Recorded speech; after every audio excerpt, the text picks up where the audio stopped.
Assalamualaikum warahmatullahi wabarakatuh. Alhamdulillah nahmaduhu wa nasta'inuhu wa nastaghfiruh wa na'udzu billahi min syururi anfusina wa min sayyiati a'malina. Man yahdihillahu fala mudilla lahu wa man yudlilhu fala hadiyalah. Wa nashhadu an la ilaha illallah wahdahu la syarikalah wa nashhadu anna Muhammadan abduhu wa rasuluh.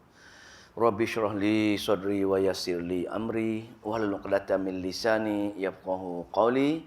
Amma ba'du. Alhamdulillah, syukur kehadrat Allah Subhanahu wa taala kerana masih lagi memberi peluang untuk kita istiqamah dalam mempelajari ayat-ayat Allah Subhanahu wa taala. Semoga Allah memberi kita kefahaman dan beramal dengan ayat-ayat Allah Subhanahu wa taala insya-Allah. Tuan-tuan, puan-puan yang dimuliakan Allah, pada malam ini insya-Allah kita sambung lagi surah Al-Baqarah ayat yang ke-13. Waalaikumsalam. Ayat 113 surah Al-Baqarah, muka surat 17.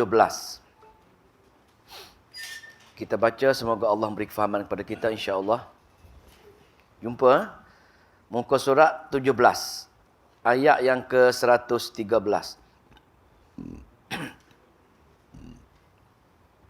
A'udzu billahi minasy syaithanir rajim. Bismillahirrahmanirrahim.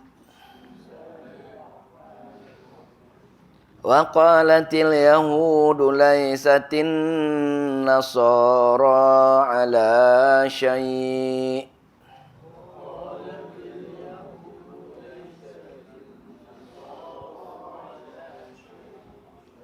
wa qalatin nasara laysatil yahudu ala syai'in wa hum yatlunal kitab.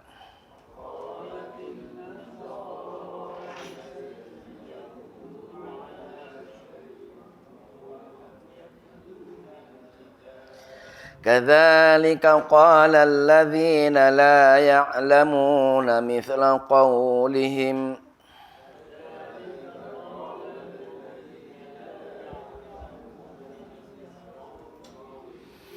فالله يحكم بينهم يوم القيامة فيما كانوا فيه يختلفون.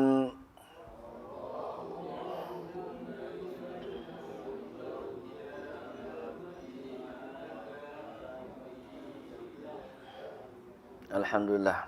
Dah lama dah kita membahaskan surah Al-Baqarah dan saya nak imbas kembalilah. Kadang-kadang kita hampir 2 kali sebulan kita belajar surah Al-Baqarah. Bila orang tanya kita tak tahu apa yang kita belajar. Ini masalah lah. Masalah sebagai pelajar, kita tak memberi tumpuan kepada pengajian kita. Ataupun kita dengar balik, kita ulang balik, kita tak cuba baca secara bertadabbur, maka sayang ilmu kita akan menjadi sia-sia kerana kita tak tahu apa yang kita pelajari. Maka saya ulang balik surah Al-Baqarah ini surah yang paling panjang dalam Al-Quran, 286 ayat, dan di antara perkara yang paling banyak diceritakan di surah Al-Baqarah ialah kisah kesombongan ataupun kejahatan Yahudi. Ini yang paling banyak. Dan sebelum Allah ceritakan bab golongan Yahudi ini, permulaan surah Allah ceritakan bab muqaddimah. Ayat 1 hingga ayat 20 muqaddimah. Kalau kita tanya, Syekh, apa Al-Baqarah cerita? Ayat 1 hingga 20 muqaddimah Al-Quran. Yakni Allah ceritakan doa kita. Kita doa, ihdinas siratal mustaqim, siratal ladzina an'amta 'alaihim. Wahai Allah, bagi hidayah dengan aku supaya aku menjadi golongan yang bernikmat untuk masuk syurga-Mu. Oh, cerita 5 ayat pertama tu so kita faham. Oh, rupa-rupanya ini yang aku minta dengan Allah supaya Allah bagi syurga. Sifat-sifat 1 hingga 5. Dalam masa yang sama juga kita minta ghairil maghdubi 'alaihim waladdallin. Maka kita minta dengan Allah juga, wahai Allah, jauhi aku daripada neraka ni, pasal aku nak belajar sifat-sifat hamba-Mu yang akan mengumban ke dalam neraka. Ayat 6 hingga ayat 20. Jelas. Rupa-rupanya itu mukadimah kita nak suruh kita nak faham sifat-sifat orang baik pasal nak pergi syurga. Kita nak belajar sifat-sifat orang buruk, orang jahat supaya takut dihumbankan ke dalam neraka. Itu mukadimah dia. Lepas mukadimah tu pun Allah perkenalkan apa perkara utama dakwah dia dipanggil. Perkara pokok iaitu ya ayuhan nasu ubudu rabbakumul ladzi khalaqakum. Wahai hamba-Ku, dah kamu tahu dah apa dia sifat-sifat orang buruk yang aku akan humbankan ke dalam neraka. Wahai hamba-Ku, aku dah kenal pada kamu dah apa sifat-sifat orang baik yang aku letakkan dalam syurga. Maka wahai hamba, menjadi hamba aku lah wahai hamba. Taat dengan aku lah wahai hamba. Maka Allah perkenalkan diri dia dan perkenalkan Al-Quran. Kerana dengan Al-Quran saja kita mengetahui segala perkara-perkara ini. Maka bila Allah cerita bab dakwah dia, yang dia asa, dan Allah kenalkan Al-Quran dia, daripada dia jangan ragu, kena baca, kena faham. Maka perkara yang penting juga, lepas tu Allah ceritakan, musuh nombor satu kita yakni syaitan. Maka Allah kenallah asal usul manusia, bagaimana manusia ini mula-mula terpengaruh ditipu oleh syaitan, yakni Nabi Allah Adam diceritakan dengan kisah dia dengan iblis tadi. Maka Nabi Allah Adam kecundang, maka diturunkan ke dunia. Habis cerita tu. Perkara yang keempat, Al-Baqarah mula-mula ini ialah, maka pertama, wahai hamba, memandangkan aku cerita musuh nombor satu kamu ialah syaitan, maka kamu tengok bagaimana orang yang hebat, orang yang aku anugerahkan ilmu yang tinggi, rupa parah yang bagus, kekayaan yang luar biasa, ilmu di mereka ada kitab Taurat, mereka ada Nabi Musa. Tapi bila berhubung dengan musuh nombor satu syaitan, mereka juga kecundang, wahai hamba. Maka wahai hamba, pelajarilah sifat-sifat bangsa Yahudi. Itulah. Maka daripada ayat ke 100 berapa? 27 ke? 130 lebih hingga 124 kan ni, nak belajar ni kisah Yahudi. Maka tahulah itu dia punya intisari surah Al-Baqarah sehingga hari inilah. Maka hingga hari ini kita masih lagi mempelajari sifat-sifat ataupun contoh-contoh orang yang hebat, orang yang ada kitab, orang yang ada nabi tetapi kecundang dengan ditipu oleh syaitan. Wahai hamba, kenalah syaitan musuh nombor satu. Wahai hamba, kenalah bangsa Yahudi yang mereka dikalahkan oleh syaitan, supaya kamu dapat pelajari daripada sifat-sifat ini. Maka Allah berceritalah bagaimana siapa Yahudi, bagaimana perangai orang Yahudi, bagaimana sombongnya Yahudi, apa jenis-jenis Yahudi, apa dia ancaman-ancaman dia, apa nikmat-nikmat yang Allah bagi. Bab Yahudi. Terus sehinggalah kita baca sekarang ni, last sekali bila Allah cerita berulang kali, maka degil lagi orang Yahudi, maka Allah pun merungut. Dipanggil ayat syikayah. Ayat syikayah ialah rungutan Allah tentang degilnya walaupun berulang kali dicerita tentang jasa Allah. Walaupun berulang kali diceritakan dengan teguran-teguran. Walaupun berulang kali diceritakan tentang ancaman-ancaman. Tapi mereka tetap degil juga. Maka Allah merungut. Merekodkan dalam Al-Quran, degilnya hamba aku bagi nikmat, aku bagi ilmu, aku bagi kesihatan, aku bagi segala-galanya. Tapi mereka tetap degil juga. Maka ayat yang kita baca ini ialah rungutan Allah tentang degilnya bangsa Yahudi, walaupun diberi berbagai-bagai kemewahan, kemudahan, kepandaian, tapi mereka tetap juga dihumbankan ke dalam neraka jahanam kerana ditipu oleh syaitan musuh yang nyata tersebut. Maka berbalik semula kepada kita yang belajar dalam ayat yang minggu lepas, ayat 111 kita baca kan, 111 penghujung tadi hingga 118 merupakan 5 syikayah. 5 dipanggil rungutan Allah tentang degilnya manusia Yahudi lah, supaya kita pelajari. Rungut yang pertama, saya ingatkan balilah. Rungut yang pertama minggu lepas ialah manusia ini, ya, orang Yahudi ini, dia kata apa? Suka beramal walaupun tanpa dalil dan bukti. Mereka merasa puas hati dengan amalan mereka. Mereka puas hati dengan akidah mereka. Maka mereka buat amal mengikut rasa mereka saja. Amal tanpa dalil bukti. Dan mereka berkeyakinan dengan amal mereka buat ini, mereka ahli syurga. Nampak tak? Orang Yahudi ni, Nasara ni. Dengan amal yang dia buat, dengan akidah mereka, mereka puas hati. Mereka puas hati, maka mereka merasakan dengan amalan mereka itu Allah suka, Allah redha, maka dia saja yang ahli syurga. Dia kata wa qalu lan yadkhulal jannati illa man kana hudan aw nasara. Sebenarnya tidak ada orang lain selain daripada bangsaku, dan bahasa orang Yahudi kata bangsaku, ataupun orang Nasrani kata bangsa dia saja yang masuk surga, orang lain tak boleh. Pasal amalan kami ini Allah terima. Dia syok sendiri. Tak belajar tapi dia syok sendiri. Inilah rungutan Allah. Tak belajar tapi beramal. Tapi tak tahu cara mana dia beramal, daripada mana amalan dia. Dia buat ikut tok nenek mereka. Dia buat ikut kata guru-guru mereka yang dia tak tanya pun guru mereka ambil daripada mana akidah dan amalan tersebut. Maka Allah tanyalah. Orang macam ini, orang belajar tanpa, orang beramal tanpa ilmu, tanpa bukti. Allah kata, tilka amaniyuhum. Amalan mereka khayalan sahaja. Angan-angan mak jening. Cerita projek berbilion-bilion. Tengok akaun, RM1, RM2 adanya. Kita bukan main lagi. Kami saja masuk syurga. Tapi amalan dia jauh sangat daripada yang diredai Allah Subhanahu Wa Taala. Maka kesan daripada ini Allah menempelak mereka. Allah menempelak golongan-golongan yang beramal tanpa ilmu ini. Kul hatu burhanakum. Tunjukkan bukti kamu amal tu, yang kamu kata kamu ahli syurga, yang kamu kata kamu bangsa terbaik, yang kamu kata amalan kamu paling sempurna. Bagaimana amalan-amalan kamu ini? Tunjukkan bukti-bukti Allah redha. Bukti-bukti sama dengan Nabi-Mu ajar. Mereka tak boleh. Mereka tak boleh.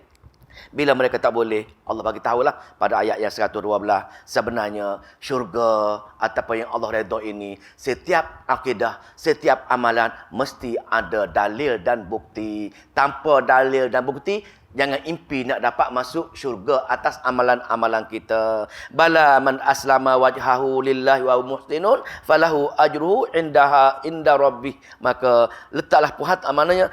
Mana amal yang benar yang terbut dalam Al-Quran, iaitu 100% di kita ni berletak pada Allah Subhanahu Wa Taala dan menjadi orang yang muhsinun, yakni membuat amalan kita sama dengan yang Nabi buat, sama dengan sahabat buat, sama dengan yang Allah perintahkan. Bila ada amalan-amalan ini yang ada bukti ini, barulah wala khaufun alaihim wala hum yahzanun, barulah boleh pergi menemui Allah. Itu minggu lepas tu. Maka rungutan yang pertama yang Allah cerita tentang degil manusia ialah untuk golongan yang suka beramal tanpa dalil dan bukti, yang tak belajar. Dia buat amal-amalan saja. Pertama. Okey, baik. Yang kedua pula, tengok syikayah ataupun Allah merungut tentang degilnya manusia, yakni Yahudi dan Nasara ini, supaya kita pembaca Al-Quran jangan tiru perangai-perangai mereka yang Allah marah sangat ini, yang Allah anak. Satu lagi, kalau jumpa dalam Al-Quran, kalau jumpa qalu itu tanda ayat syikayah. Kemudian panggil ayat tasjil ataupun syakwah. Tiga-tiga sama istilah. Setengah-setengah tafsir mengatakan tasjil, setengah-setengah tafsir mengatakan syikayah, setengah-setengah tafsir merupakan syakwa. Semua istilah merujuk pada Allah berungut tentang degilnya hambanya. Rungutan yang kedua, degilnya manusia yang kedua ialah apa dia? Mereka mengatakan waqalatil yahudu, berkata orang Yahudi, waqalatil yahudu, berkata orang Yahudi, laisatin nasara ala syai'. Orang Nasara ni kata laisati ala syai', maknanya tidak ada sesuatu pun. Orang Nasara ni kata bodoh, tak tahu ke satu agama pun dia kata masuk syurga. Ini maknanya nak cerita rungutan Allah ialah orang yang suka memfitnah orang lain, orang yang suka berprasangka kepada amalan-amalan orang lain. Dia kata macam-macam. Dia kata macam-macam. Kamu ni tak sesat. Dia meleburkan orang. Bila kita tanya tadi, Allah minta qul hatu burhanakum, bagi bukti amalan kamu. Bila tanya dia bukti, dia kata sikit-sikit tanya bukti, sikit-sikit tanya bukti. Apa ni? Dia kutuk orang lain. Itulah maknanya mereka suka melevelkan orang lain.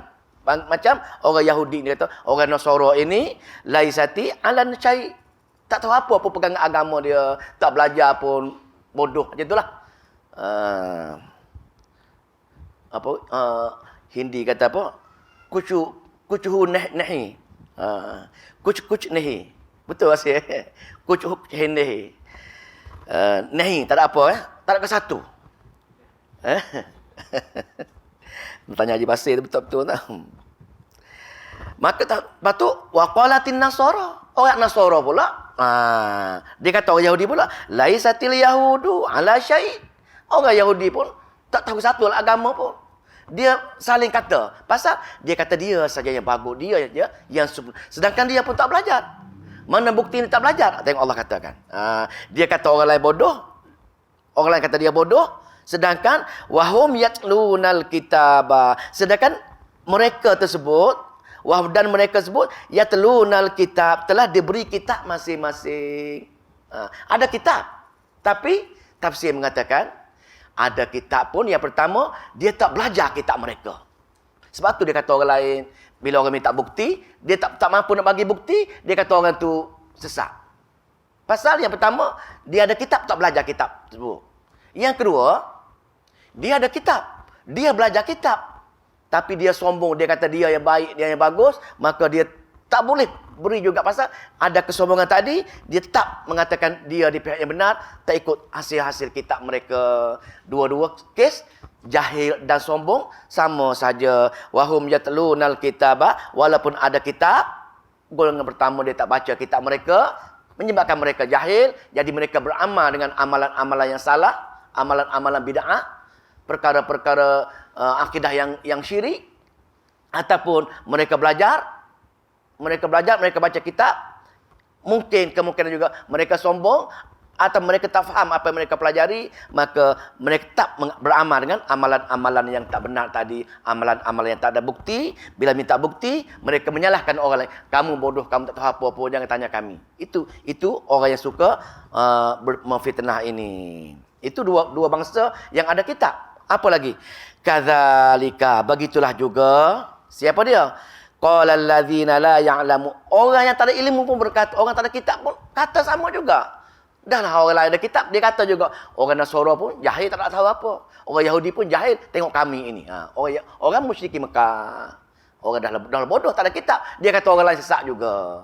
Sama. Orang ada kitab ke, orang tak ada kitab ke, bila tak belajar yang benar daripada Allah Subhanahu Wa Taala, daripada apa yang diceritakan oleh Nabi, maka mereka akan tak menganggap amalan-amalan mereka saja yang benar. Walau kita minta dalil bukti, mereka menyalahkan orang lain yang minta dalil dan bukti tadi. La ya'lamu mithla qaulihim, sama dengan orang Yahudi dan Nasara kata kepada tadi pun, mereka orang musyrik pun sama juga. Ini atas dunia. Maka mereka pun beramal lah amalan-amalan mereka yang tak sama dengan Al-Quran, kerana mereka tak faham Quran, atau mereka jahil Al-Quran, atau mereka tak belajar Al-Quran, atau tak belajar hadis, tak baca sama. Quran dan hadis, kalau saya sebut Al-Quran, saya refer pada wahyu kedua, yang ni wahyu hadis.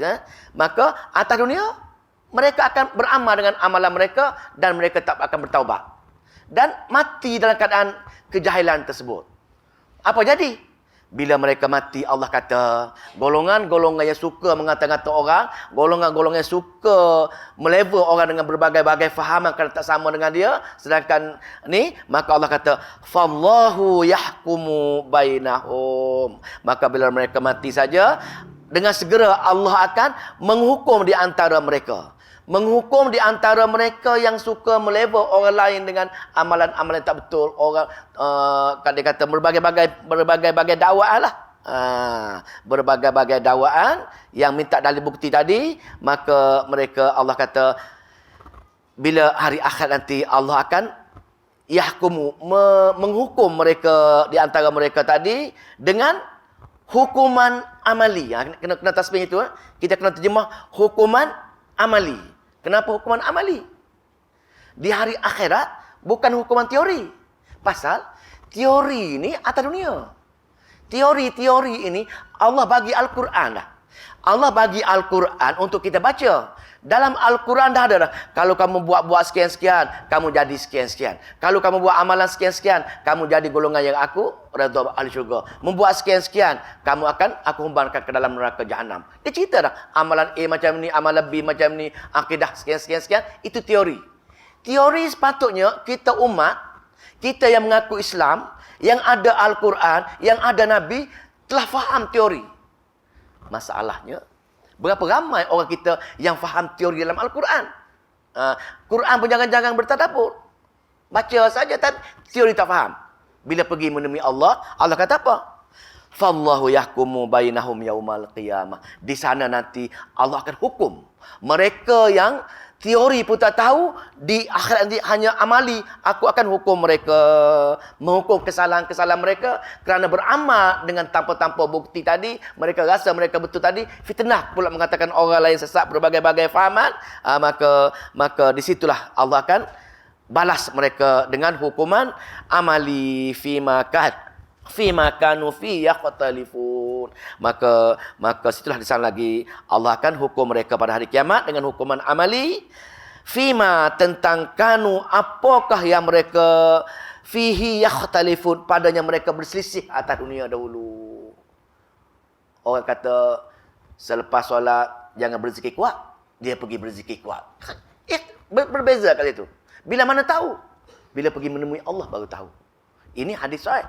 Contoh ni itu benda tak sahih. Dia mengamalkan benda tak sahih. Sedangkan kita cerita benda sahih, di level kita tak betul. Maka bila tahu, dunia tak tahu.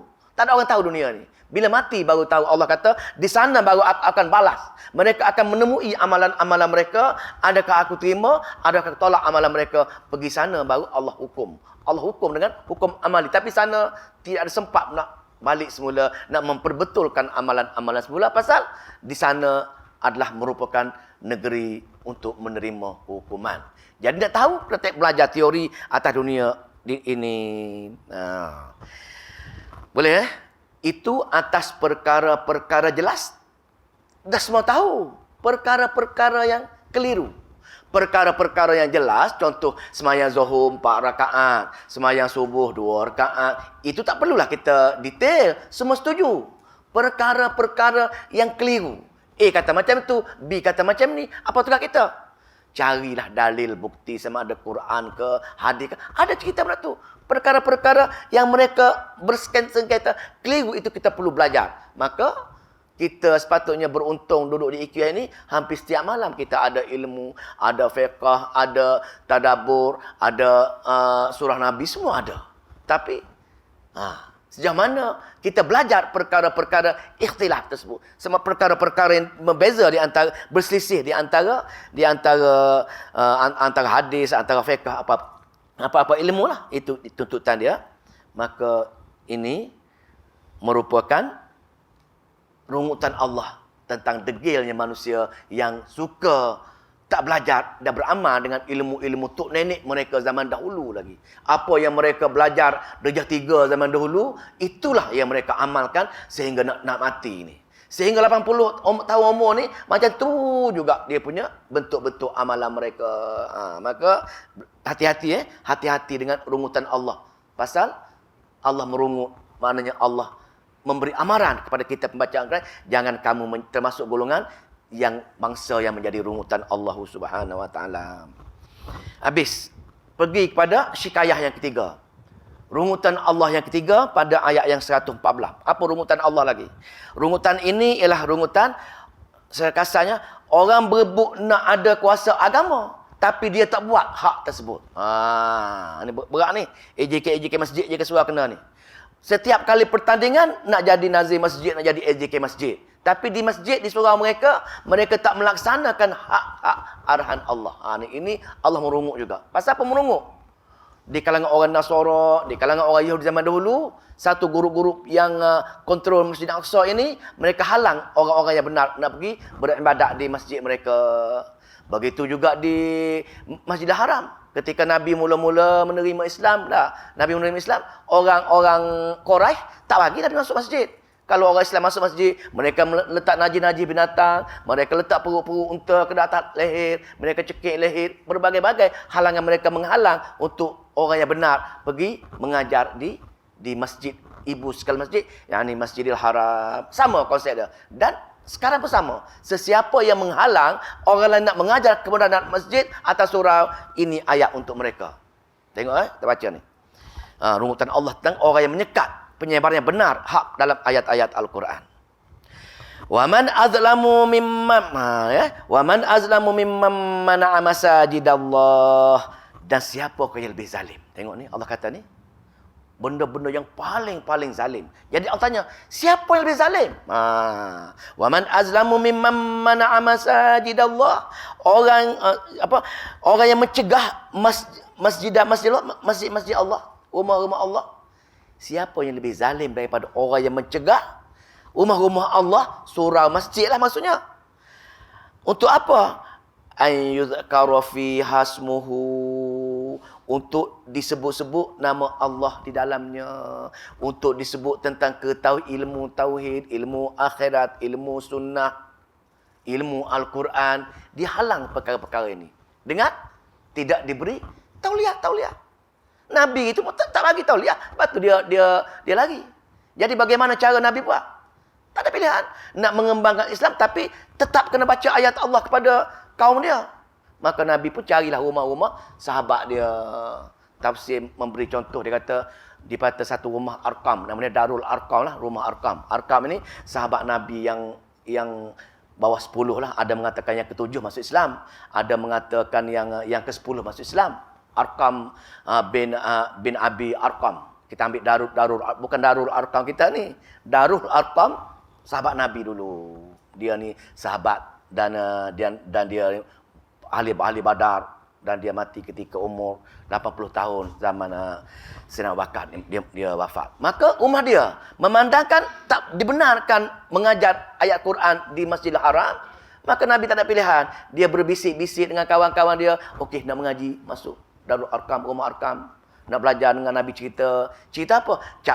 Cerita bab Allah tahu Allah Esa, cerita bab Nabi ini pesuruh Allah, cerita bab Al-Quran daripada Allah, cerita bab adanya hari akhirat. Pandai cerita.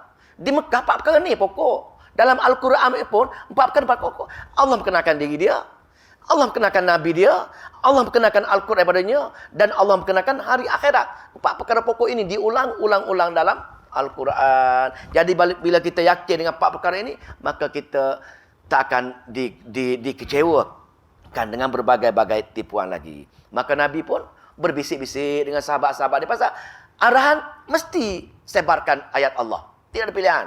Nak kata nak mesti. Walaupun orang tak bagi, bumi Allah luah, carilah tempat-tempat lain. Maka Nabi panggil sahabat-sahabat dia berbisik-bisik secara rahsia di rumah Arqam ini, dan Abi Arqam ini. Maka bila cukup 40 orang, 40 orang yang ni Sayyidina Umar. Bila Sayyidina Umar radhiyallahu masuk Islam saja, maka ketika turun ayat untuk boleh buat secara terbuka penyebaran agama Islam. Tengok 40 orang ada ahli dia, ahli Arqam ini, barulah Allah turunkan wahyu, wahai Muhammad, terus sebarkan. Jangan takut dengan masyarakat Mekah yang nak buat apa-apa kamu, jangan kamu terkesan dengan mereka, buatlah tabligh secara besar-besaran, secara terbuka tu lah. Maka sahabat buatlah, ada kena seksa, ada kena tangkap ketika itu. Maka hebatnya sahabat-sahabat ketika itu. Maka apakah dosa yang paling besar dan apakah yang paling zalim daripada orang yang menghalang untuk di rumah Allah dibacakan ayat-ayat Allah Subhanahu Wa Taala? Maka kena jawab nantilah. Maka para pemegang jabatan masjid surau, kalau dia betul-betul menghalang orang yang betul-betul ada hak menyebar ayat-ayat Allah, dia halang tersebut, maka dia kena jawab depan Allah Subhanahu Wa Taala.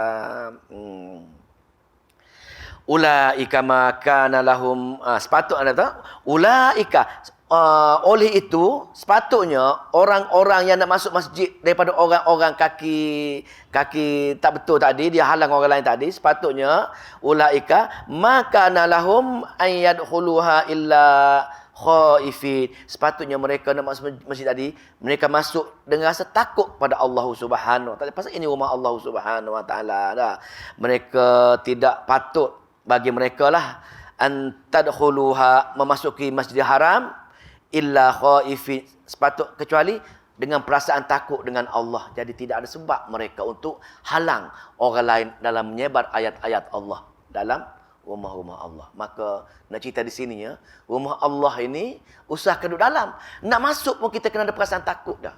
Maka hati-hati hati-hati dalam rumah Allah. Jangan kita dengar muzik, jangan kita buat kerja-kerja yang lara. Pasal ayat ni nak masuk pun kena ada rasa takut. Ini kita Duduk dalam rumah-rumah Allah pun kita bergembira, kita bersukaria, ucap perkataan-perkataan yang kurang sopan. Kalau kita dah sebelum ni kita dah buat dah, dapat ayat ni, beramal dengan ayat ini, terus ubah perangai kita. Jangan sekali-kali buat perkara-perkara yang kita tak takut dengan Allah dalam rumah-rumah Allah. Bahaya tu. Sampailah kawan-kawan kita yang dengar cerita ini, masuk rumah Allah, sebelum masuk pun kita kena rasa takut dah. Usahakan duduk dalam rumah Allah Subhanahu Wa Taala. Kalau tidak, kita termasuk golongan yang Allah marah ini. Maka untuk golongan-golongan yang buat semacam ini, orang tak takut dengan Allah, kan nak masuk rumah Allah, ataupun menghalang orang lain dalam menyampaikan ayat-ayat Allah dalam rumah Allah, maka golongan ini lahum fid dunya khizyum wa lahum fil akhirati azabun azim. Atas dunia lagi sebenarnya mereka di khizyun, mereka akan diberi kehinaan. Mana ayat ini rujuk kepada penduduk Mekah, bila pemuka-pemuka Mekah halang Nabi pergi solat di Masjid Haram, pergi baca ayat Quran di Masjidil Haram, maka dalam perang Badar Allah telah bunuh mereka sebanyak 70 orang pemuka-pemuka tersebut. Maka Allah hancurkan semua. Atas dunia lagi. Dunia Allah kata illa khaifina mana tadi? Fidun illa takut lahum fid dunya khizyun. Atas dunia lagi mereka ditimpa kehinaan dengan ditangkap ataupun dibunuh ketika itu. Lepas tu adakah berakhir setakat itu? Bukan setakat itu saja. Bukan setakat dunia saja. Walahum fil akhirati, dan di hari akhirat nanti azabun azim. Azab akan besar menunggu mereka. Azab akan besar menunggu mereka di hari akhirat nanti. Maka lanjutan daripada ayat-ayat semacam ini, orang tak terkesan dengan rumah-rumah Allah, orang tak jaga rumah-rumah Allah, maka perlu hati-hati dan ambil pengajaran daripada perkara. Sebab itu golongan yang suka infak rumah Allah, orang yang suka membersih rumah Allah, orang yang jaga apa-apa sahaja. Pasal bila takut tadi, kita akan taat dengan Allah, nak jaga rumah Allah ini, maka kena ada perasaan itu, pasal pahala akan tak terhingga untuk mereka yang jaga rumah Allah Subhanahu Wa Taala. Kenapa macam itu? Pasal rumah-rumah Allah ini bukan setakat rumah Allah saja. Pasal kalau orang halang kita masuk masjid tu, Allah kata rumah dia, ayat lain, rumah aku tak amat luas, pergi ke mana-mana saja, dipindah ke tempat lain sampai ke tahap tu. Allah suruh. Pasal apa? Ayat yang ke-115. Walillahil masyriqu wal maghrib. Dan milik Allah seluruh dunia ini, daripada timur dan barat. Masyriqu wal maghrib. Dan timur dan barat milik Allah semua. Segala pelosok timur barat milik Allah. Kenapa timur barat saya sebut, bukan utara selatan? Pasal tafsir mengatakan kerana ketika ini yang ada penduduk ialah timur dan barat saja ketika itu. Utara dengan selatan masih belum ada penduduk. Itu kata salah satu tafsir lah. Maka bila milik Allah saja timur barat, maka kemana? Fa'ainama tuwallu, maka kemana kamu pergi? Kemana kamu pindah? Kemana kamu diarahkan? Tuwallu, berpaling untuk solat menghadap ke kiblat, maksudnya Baitullah lah, ke Baitullah. Fathamma, maka disitulah wajuhullahi, itulah wajah Allah. Wajuhullah, tafsir mengatakan wajuhullah ini ialah keredaan Allah. Kemana saja kamu pergi, janji kamu menghadap kepada kiblat, maka itulah keredaan Allah. Tapi kalau kamu pindah mana-mana, kalau menghadap tempat lain, kalau kamu tahu, maka tak sempurnalah. Kena cari Baitullah. Ayat ini sebenarnya tafsir ada yang mengatakan ayat yang ada kaitan juga dengan bila Nabi berhijrah di Madinah. Selepas 16 bulan ke 17 bulan, Allah perintahkan pindah kiblat daripada Baitul Maqdis kepada Masjidil Haram. Maka sesiapa saja yang dulu menghadap ke Baitul Maqdis, maka mulai hari tersebut, yakni bulan ke-16 ataupun 17 selepas Nabi berhijrah, maka ditukar kiblat kepada Baitullah ketika itu. Maka kenapa? Pasal fa'ainama tuwallu, maka kemana pun kamu diarahkan berpaling. Orang tanya kita, kenapa kamu sembah batu menghadap ke Kaabah? Orang kata, ini jawab ayat dia. Fa'inam, bukan sebab batu, kami diarahkan. Ada pernikahan kita lawan orang bangsa agama lain yang menyembah tokoh, menyembah berhala. Kenapa kamu menyembah batu? Dia kata, kamu lagi besar batu kamu. Batu kami kecil ya, dia kata. Dan 2 kaki tinggi ya batu kami. Tokoh-tokoh ni ada. Kamu lagi besar batu kamu. Baitullah sebut. Jawab, ini soalan dia. Kami bukan sembah. Kamu sembah. Kami fa'ainama tuwallu. Kami diarahkan untuk berpaling kepada batu kepada Kaabah tersebut. Dulu kami berpaling kepada Baitul Maqdis. Bila Allah mengarahkan kami berpaling pula kepada Baitullah, kami sembah Baitul, kami menghadap ke Baitullah pula. Maka hujah untuk mematikan pihak lawan yang mengatakan kita menyembah batu. Maka kemana sahaja arah yang Allah perintahkan, fa ainama tuwallu, sebenarnya Allah kata fathamma wajhullah. Itulah wajah Allah ini. Allah redha dengan kamu berpaling, kamu ikut berpaling pada tempat di mana aku arahkan. Innallaha wasi'un alim. Dan sesungguhnya Allah lah yang maha luas pengetahuannya. Allah maha mengetahui segala-galanya. Ya. Penat lah ni lah. Makan lebih tak tengok. Bismillah. Ayat-ayat terakhir boleh eh? Kita berhenti lagi 10 minit, 15 minit. Berapa ni? Ini syikayah berapa dah? Ingat tak? Ini syikayah yang tak ingat? Bagus. Orang catat ni bagus ni. Masya Allah. Semoga Allah memberi ilmu lebih kepada orang yang mencatat segala nota-nota. InsyaAllah. Ini syikayah yang 3. Syikayah yang 3. Maknanya syikayah yang 3.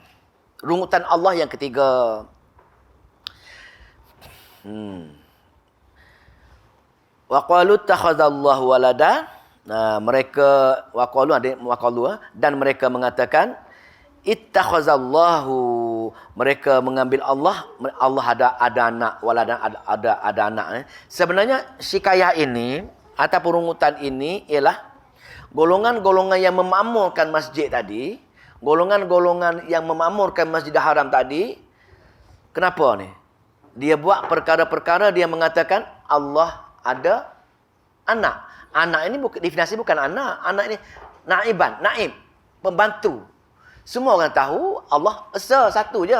Tapi perkara-perkara kecil ada naib dia. Kalau orang Yahudi dia kata anak Allah ataupun naib Allah ialah Nabi Uzair. Kenapa Nabi Uzair? Nabi Uzair ada berbagai-bagai sakti. Nabi Uzair boleh menghafal kitab Taurat. Walaupun tafsir mengatakan bukan semua kitab Taurat dihafal pun. Hafal sikit-sikit je. Tapi pasal dia kehebatan Nabi Uzair ini menghafal kitab Taurat, maka bangsa Yahudi telah meletakkan dia di tingkap yang tinggi. Kena ingat kitab Taurat dan kitab Injil tak mampu dihafal. Pasal memang Allah buat itu. Yang mampu dihafal ialah Al-Quran. Pasal Al-Quran kitab akhir zaman untuk memastikan kitab Al-Quran tak akan lupus sehingga kiamat. Tapi kitab lain tak boleh hafal. Jadi di kalangan banyak-banyak ulama Yahudi, Nabi Uzair saja yang paling hebat hafalan dia. Tafsir mengatakan tak banyak mana pun. Dan banyak juga perkara-perkara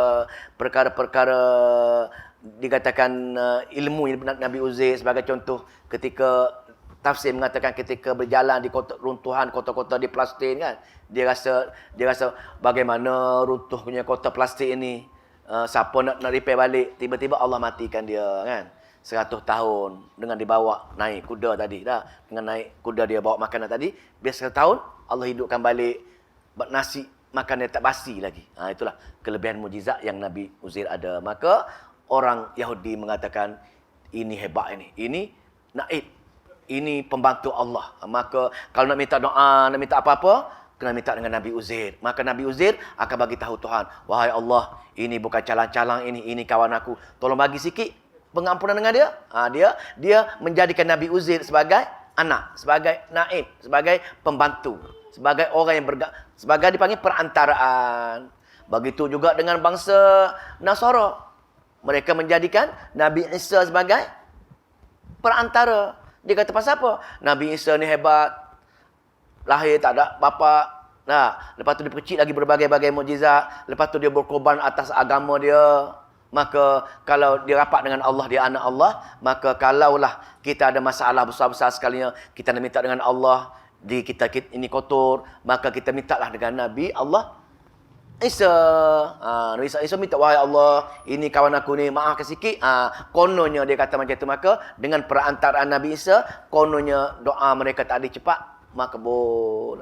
Kalau kita pun menjadikan Nabi kita sebagai perantaraan, wali-wali sebagai perantaraan, malaikat sebagai perantaraan, jin sebagai perantaraan, maka 2/5 saja mereka yang menggunakan perantaraan tadi sebagai untuk cepat makbul daripada Allah Subhanahu Wa Taala. Pasal setiap hari, setiap malam Allah sedang menunggu umatnya yang melakukan kesilapan bertaubat kepada Allah Subhanahu Wa Taala. Kenapa kita cari pasal dengan mencari orang-orang lain? Kononnya orang lain tersebut boleh beri syafaat kepada kita, sedangkan syafaat daripada Allah Subhanahu Wa Taala, tiba-tiba kita cari orang lain yang boleh beri syafaat kepada kita, maka kita telah membuat kesyirikan kat situ. Maka di sini wa qalu takhazallahu walada. Orang-orang yang dahulu lagi, maka mereka mengatakan Allah ada anak, yakni Allah ada bagi kuasa kepada perkara-perkara lain untuk menyelesaikan masalah dan menyempurnakan hajat. Kalau ada hajat, minta dengan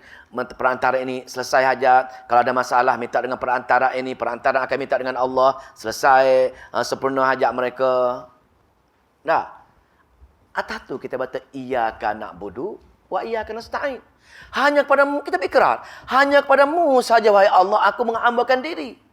Dan hanya kepadamu saja wahai Allah aku minta bantuan dan pertolongan. Untuk memastikan Allah tidak ada wakil-wakil. Allah tidak ada perantaraan yang mesti kita pergi cakap dengan lu baru minta dengan Allah Subhanahu Wa Taala. Jadi fahaman inilah, fahaman syirik yang berada, yang disebarkan di masjid-masjid, tapi perkara nak menyampaikan hanya Allah yang diibadahi, orang tak benarkan.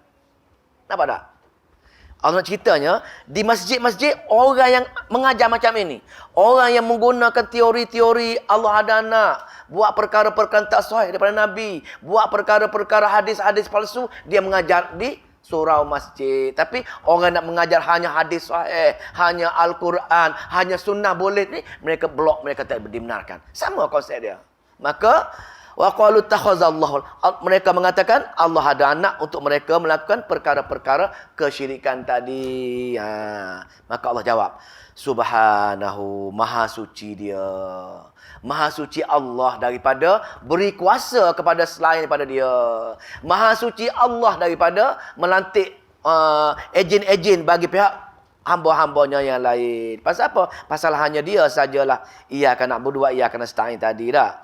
Dan kita belajar dulu tadi pun, ya ayuhan nasu u'budu rabbakumul ladzi khalaqakum. Sama ayat ni.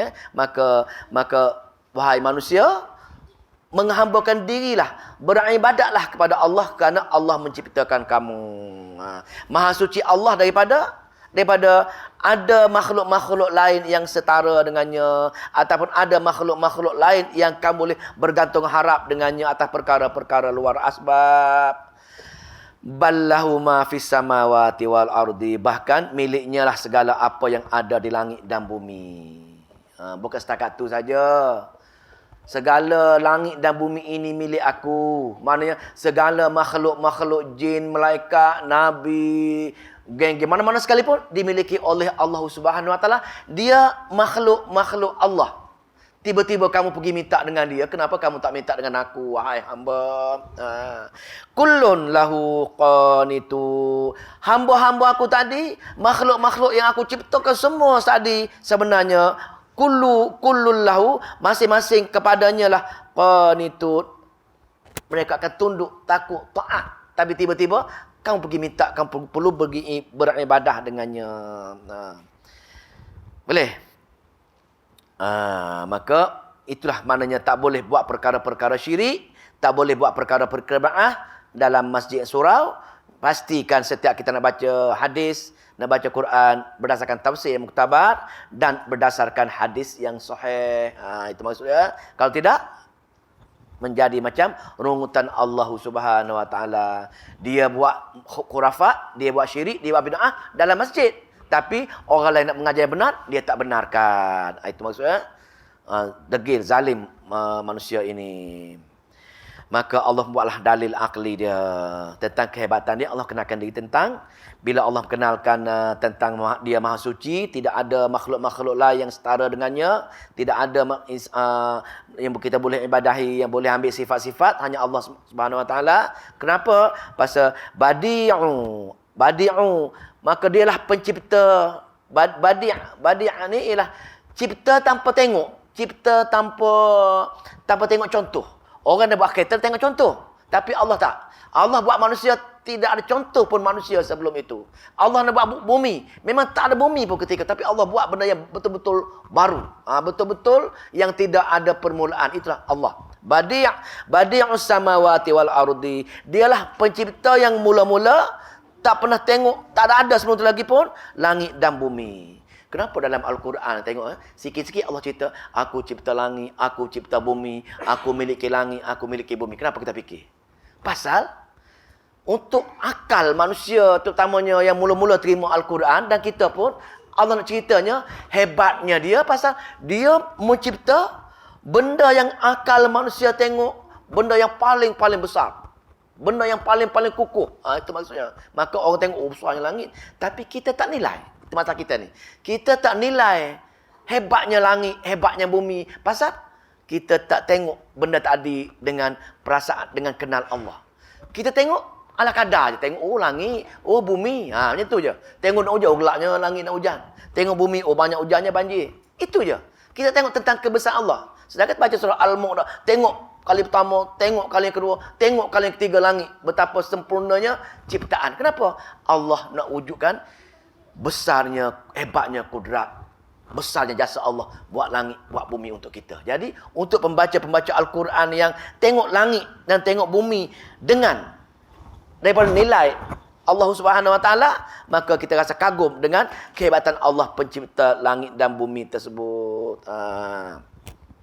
Maka bila Allah buat sebesar itu, apatah lagi benda-benda kecil yang lain.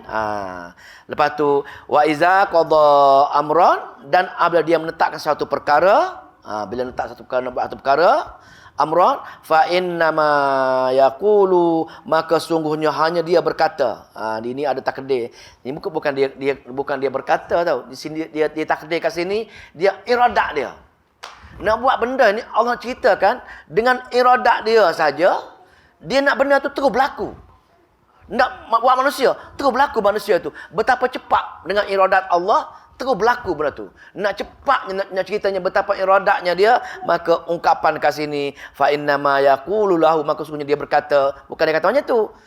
Kun fayakun, seumpama itulah cepatnya sesuatu benda terjadi.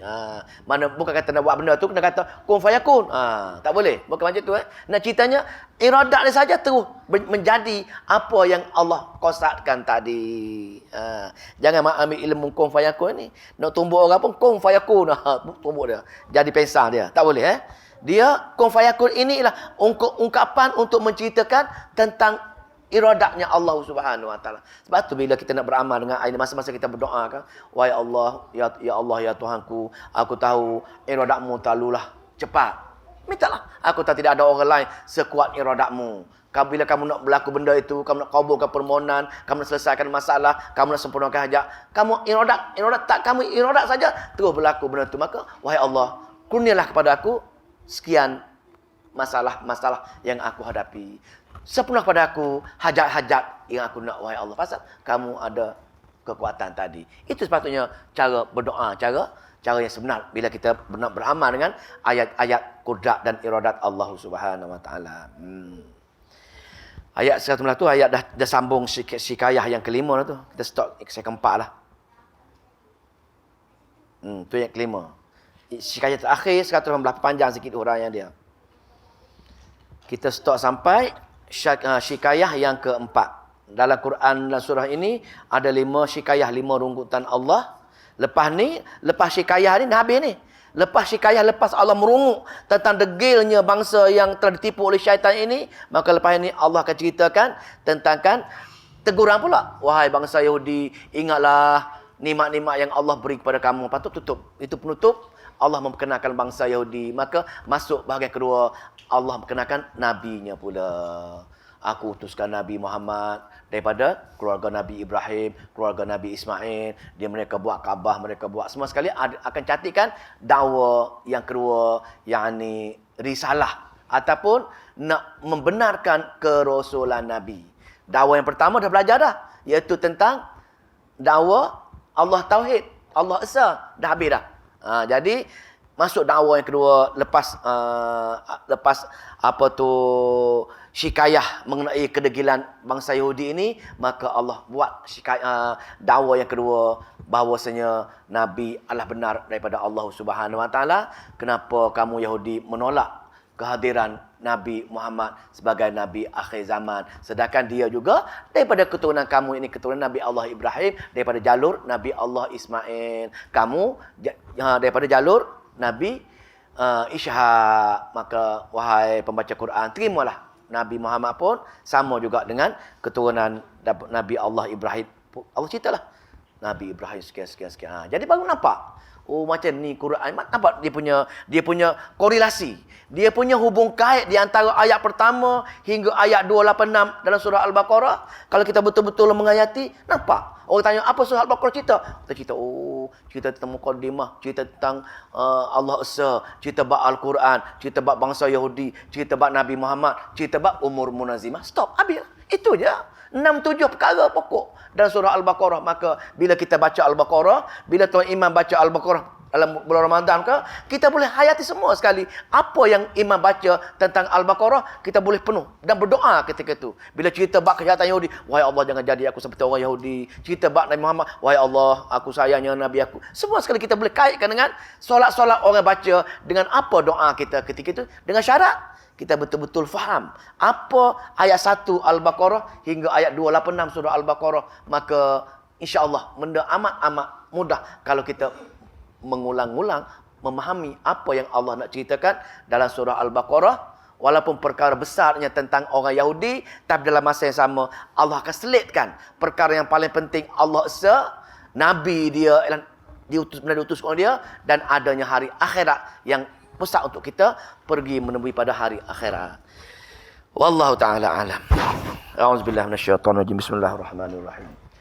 Allahumma salli wa sallim wa barik ala Muhammad. Allahumma faqihna fi din wa 'allimna ta'wil wahdina ila sawa'is sabil. Allahumma afiqna lima tuhibbu wa tarda waj'al akhiratana khairan minal ula.